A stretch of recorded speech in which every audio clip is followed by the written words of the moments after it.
Disney has ignited a media roasting after blacklisting the Los Angeles Times from film screenings to punish the paper for critical coverage of its business operations. The studio last week banned the LA Times from access to its screenings and talent, citing biased and inaccurate coverage, only to trigger a boycott on Monday by several media outlets in solidarity with the LA Times. Alyssa Rosenberg, who writes about films and pop culture for The Washington Post, was the first to announce she would no longer attend screenings presented by Disney films, including Star Wars, or its by subsidiary Marvel. "As long as Disney is blocking the critics from the Los Angeles Times from press screenings, I can't in good conscience attend similar showings or write reviews in advance," she wrote. Other journalists and outlets swiftly followed suit. On Tuesday, the Los Angeles Film Critics Association, the New York Film Critics Circle, the Boston Society of Film Critics and the National Society of Film Critics jointly announced that they would take the extraordinary step of disqualifying Disney films from end-of-year awards consideration until the blackout was lifted. Disney's actions are antithetical to the principles of a free press and set a dangerous precedent in a time of already heightened hostility towards journalists, the organization said in a joint statement. Selma director Ava DuVernay, whose next film is Disney's A Wrinkle in Time, also tweeted her support for the boycott. Ava DuVernay at Ava saluting the film journalists standing up for one another. Standing with you. https://t.com 9fs22vv4l November 7, 2017. The press boycott raises the prospect of a public relations disaster for the Walt Disney Company just as the film industry gears up for award season.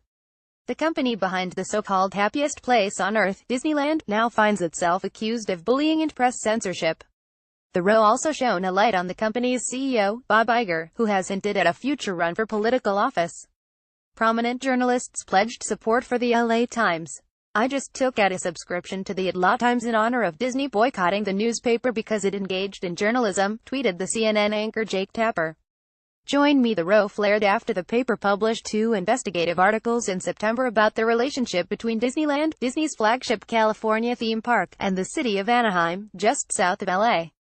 The author, Daniel Miller, wrote that the corporation used aggressive carrot-and-stick strategies to squeeze Anaheim for subsidies, incentives, rebates, and protections from future taxes while reaping huge profits.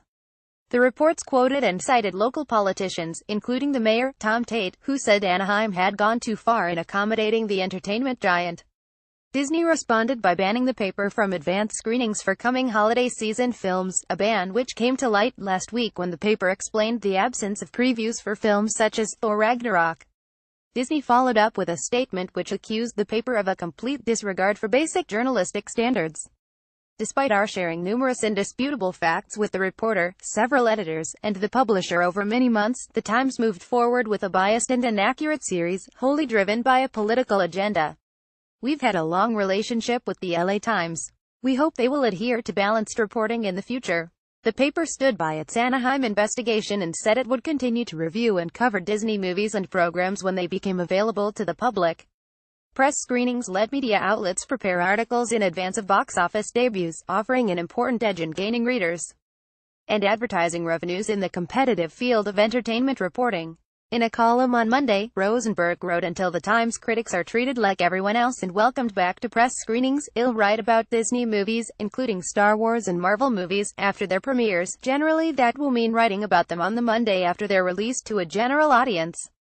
A. Dowd, the film editor of the entertainment website The AV Club, said it would follow suit.